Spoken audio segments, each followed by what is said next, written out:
সকলোকে নমস্কাৰ। আজি আমি বিলাসীপাৰাত আহিছোঁ আৰু প্ৰত্যেকজনক আমাক ৰাজ্যিকৰ পৰা পঠাইছে বক্তা হিচাপে। আৰু 50 বছৰ যিটো জৰুৰীকালীন যিটো অৱস্থা ইন্দিৰা গান্ধীয়ে ঘোষণা কৰিছিলে, কংগ্ৰেছ চৰকাৰে ঘোষণা কৰিছিলে, আৰু মানুহৰ যিবোৰ আমাৰ ভাৰতৰ ৰাইজ যিটো আছিলে তেওঁলোকৰ মৌলিক অধিকাৰখিনি খনন কৰি ছাছপেণ্ড কৰি আজি দেশত তেতিয়া তেওঁলোকে 50 বছৰ আগত 21 মাহৰ কাৰণে যিটো আপোনালোকৰ এমাৰ্জেঞ্চি লগাই দিছিলে, তাতে কোনো কানুন ব্যৱস্থা নাছিলে, কোনো সংবিধান নাছিলে, কোনো ফাণ্ডামেণ্টেল ৰাইটছ নাছিলে, কোনো ট্ৰায়েল হ'ব নোৱাৰে, কোনো আপিল কৰিব নোৱাৰে, কোনো কোৰ্টত যাব নোৱাৰে, কোনো পুলিচৰ তাত যাব নোৱাৰে।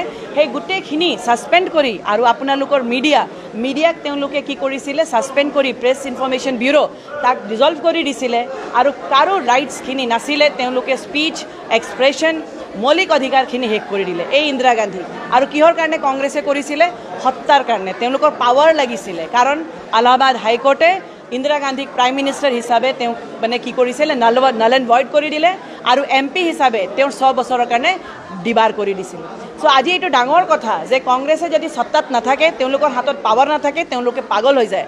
আৰু সেই 1975ত 25 জুনত ৰাতি 12টাত আমাৰ ৰাষ্ট্ৰপতি ফখৰুদ্দিন আহমদক উঠাই মেলি তেওঁ আৰ্টিকল 352খিনি লাগু কৰিবলৈ দিছিলে। আৰু যেতিয়া প্ৰেছক চব বন্ধ কৰি অকলে অল ইণ্ডিয়া ৰেডিঅ'ত ইন্দিৰা গান্ধীয়ে তেওঁ গোটেই ভাৰতক কৈছিলে যে আমাৰ এমাৰ্জেঞ্চি হৈ গ'ল আৰু এনেকুৱা হৈ থাকিব। ডাঙৰ কথা যে কোনো অপজিশ্যনক তেওঁ বিচৰা নাছিলে। যিমান অপজিশ্যন লিডাৰ আছিলে তেওঁলোকক জেলত ভৰাই দিলে। আজি ৰাজনাথ সিং, এল কে আদৱানী, জয়প্ৰকাশ নাৰায়ণ, সকলোকে, জৰ্জ ফাৰ্ণাণ্ডেজ, সকলোকে তেওঁ তাতে ভৰাই দিছিলে। আৰু তেওঁ বিচাৰিছিলে, তেওঁ কংগ্ৰেছক কৈছিলে যে ইণ্ডিয়া ইজ ইন্দিৰা আৰু ইন্দিৰা ইজ ইণ্ডিয়া। এই কথাখিনিয়ে কংগ্ৰেছে যে দিছিলে, ডেট মিনছ আমাৰ ভাৰত মাতা, আমাৰ ইন্দিৰাক নিজকে বনাই লৈছিলে। তেওঁ ইমান মানে সত্তাৰ কাৰণে পাগল আছিলে যে ভাৰত মানে ইণ্ডিয়া, ইণ্ডিয়া মানে ইন্দিৰা, এইটো কেতিয়াও হ'ব নোৱাৰে। আমাৰ ভাৰত মাতাক আমি ইন্দিৰা গান্ধী কেনেকৈ ক'ব পাৰোঁ? চ' তেওঁ ভাবিছিলে যে মই ইন্দিৰা, মই ইণ্ডিয়া হ'ব লাগিব। আৰু ৰাইজে বিচৰা নাছিলে।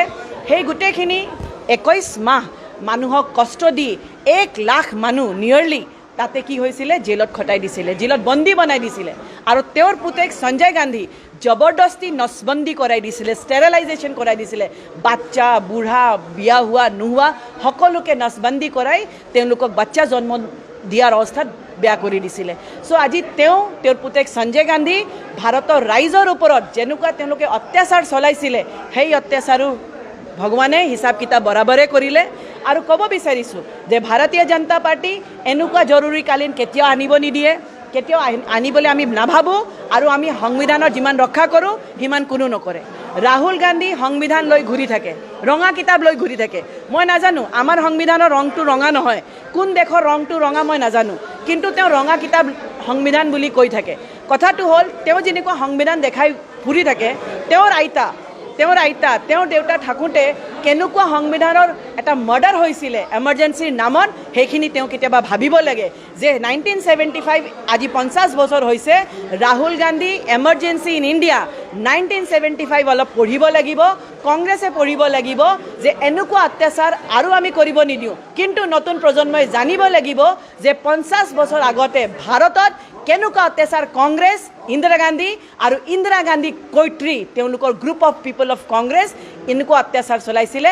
নতুন প্ৰজন্মক আমি ভাৰতীয় জনতা পাৰ্টি জনাব বিচাৰিছোঁ, ৰাইজক জনাব বিচাৰিছোঁ, আৰু আকৌ মেমৰিটো ৰিভাইজ কৰাব বিচাৰিছোঁ যে ভাৰত এক আছে, ভাৰতত কোনো এমাৰ্জেঞ্চি নহয়। আৰু ডক্টৰ বাবা চাহেব ভীমৰাও আম্বেদকাৰৰ বনোৱা যিটো সংবিধান আছে আমাৰ মূৰত থাকে। আমি তেওঁক আদৰ্শ মানি আমি সংবিধানৰ ৰক্ষাৰ কাৰণে আছোঁ।